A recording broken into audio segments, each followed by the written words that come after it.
సకల సంపదల మూలము సుమనోహరి లక్ష్మీ శ్రీ చక్రవాసిని మాత శ్రీ విష్ణు ధర్మ పత్ని తనని నమ్మిన భక్తులకు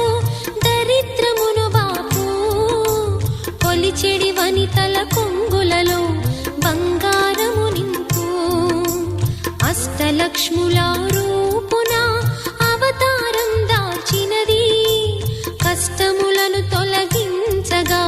భూమిలో వెలసినది లక్ష్మీదేవి కథ శ్రీ లక్ష్మీదేవి కథ లక్ష్మీదేవి కథ